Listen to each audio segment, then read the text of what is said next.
Dion, Florida dominated Norfolk State, jumped out to a huge lead the first 15 minutes of the game, kind of held on the rest of the way for an easy, convincing victory. Florida was not the most excited after the game. They were obviously happy they won in advance in the NCAA tournament, but the fact that they played even with Norfolk State for about 25 minutes, you could tell stuck with them. Typically, we talk about the 116 matchups a little bit differently, but I'll just pose the question to you.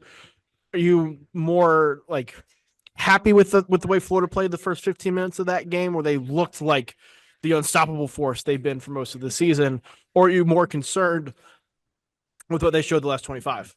Yeah, I want to say that Norfolk went on an 11-0 run, final 4 minutes of the first half, and I believe Florida only won the second half by 5 points. Wasn't the prettiest performance from Florida, but I mean, they still won by 26. So, like, what can not everyone's going to be Duke and win by 40. 26 is still a very reasonable margin of victory again, in a tournament game. I thought they looked good when they needed to. Their big three made buckets. Thomas Hugh. I don't know if I'm saying that right. Hawk, Hawk. hawk, hawk. It sounds like the word hawk, like the bird, but with a U instead of the W. That's how I'm remembering it. Big Tom. He can hoop too. Like they have a lot of dudes that can just get after it. Yeah. And they kind of showed that. They spread the love a little bit. They could have won by more, I really think, if they really, really, really wanted to. Mm-hmm. But you could tell Todd Golden was frustrated because he left Walter Clayton and Will Richard out there until like 3 minutes to go, I want to say.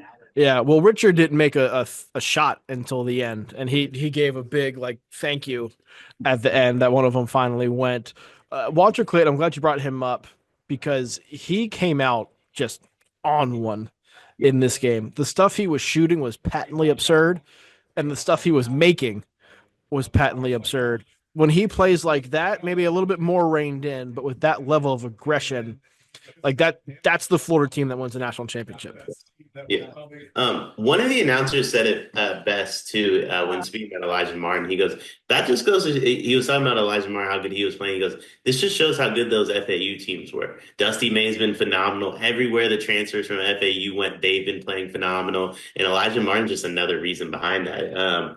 So, I mean, I wasn't exactly business-like, wasn't terribly professional from Florida, but good enough. Good enough. Like I don't think you leave like feeling overly impressed. Like I didn't change a tune on Duke, but I feel better about Duke than before. I feel worse about Auburn than before. Florida, I feel the exact same. And I think that's all you could really ask for out of a first round game against Norfolk. Yeah, look, they won by 26. Right. So that's totally fine. You're not going to be mad about that. But there wasn't an air from both Right. the players and coaches for Florida that they weren't totally satisfied with it. They admitted they let their foot off the gas. They admitted that they kind of exhaled. Elijah Martin said after the game that they were looking at the score and kind of just cruising, essentially. Paraphrasing there, but it's rare to hear teams admit it while being like, yeah, 26-point win, we'll take it. But also we know that like we can't be doing that all the time. Right. And I mean, ultimately they can. And they're not wrong, but they No. handle business at the end of the day. Their second round matchup, they're gonna get UConn, which we will have a full preview for up on the channel. That's a rough 8 seed to have to go against, but I don't think they did anything to make you feel any like disheartened by them.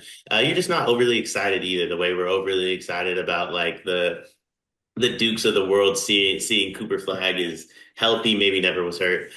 Houston's of the world seeing how dominant they were. It's just like, hey, Florida's still Florida, which is good enough. Yeah.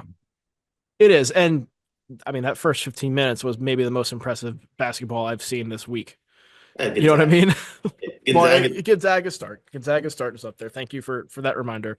But it was impressive. This Florida team has high standards. And that was something Todd Golden talked about after the game was those standards and how he said they focus more on the process than the results. They're one of those process over results teams. And that was what he was going to work on and the team was going to work on was the process did not hold up the last 25 minutes of that game because they relaxed, because they let the human element of things kind of take over in that game. I would expect Florida to come out on fire in the next game because of it. Yeah, me too. I mean, they came out on fire in this one. That's what's interesting is it's more Yeah. so like, do they end the game on fire?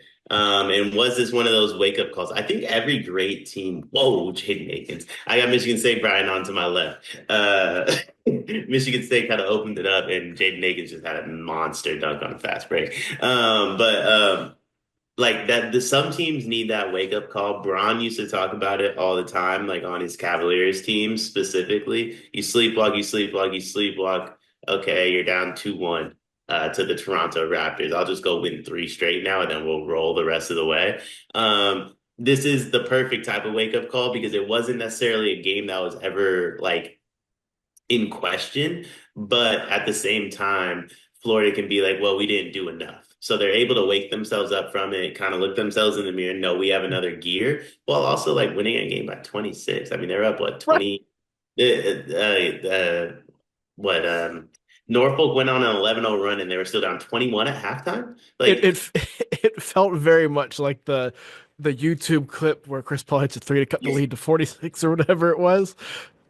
you tweeted out that the coach said something like, I told you we're not 30-point underdogs. Like, dog, you still got smacked around, Well, my that boy. that was Like, that was the joke. Robert Jones said it jokingly, but he was also pretty defiant after the game. Defiant maybe not be the right word, but pretty adamant about how like he still felt gypped that they had to play Florida because he thought they were better than that, and made a compelling case as he does, and I tend to agree with him. But they played Florida well for 25 minutes. Now it was not, I don't think Florida's A game and Florida's most intense effort in that stretch. But Norfolk State, I thought, fought hard in this game and showed well for themselves as a 16 seed. I agree. I agree. Norfolk has a lot to build off of. Um, I mean, what seed did he want? Did he mention like where he wanted to be? Because who did he want to play that he thought he I had a think chance? I don't know if he wanted like to play somebody in particular, but Norfolk has always been on the 15 and 16 lines, and I think he wants to get to like a 14 or 13. Okay. Well, committee next year, let's give him Maryland. We'll see how that goes. We will see how that goes. The result may not be that much different. Um, but Florida, man, really good guard play in this game. Elijah Martin played well. Walter Clayton played well, as we talked about. Biggs played well. Alex Condon was phenomenal. Chinyelu was really good as well. He had like 6 boards the first for like 2 minutes of this game. Mhm. The all around performance you expect. We are all so high on Florida that they just won a game by 26 points, had a 21-point halftime lead, and we're like, is something wrong? It's a pretty good team. Says a lot. Yeah, it's a pretty good team. It is March, and that means that March Madness is upon us. And if you are looking for a place to play, Underdog Fantasy has you covered. Sign up and deposit using code SLEEPERS, that's code SLEEPERS, to receive up to $1,000 in bonus credit plus a free pick. Head over to Underdog Fantasy today and use promo code SLEEPERS to take advantage of this amazing offer.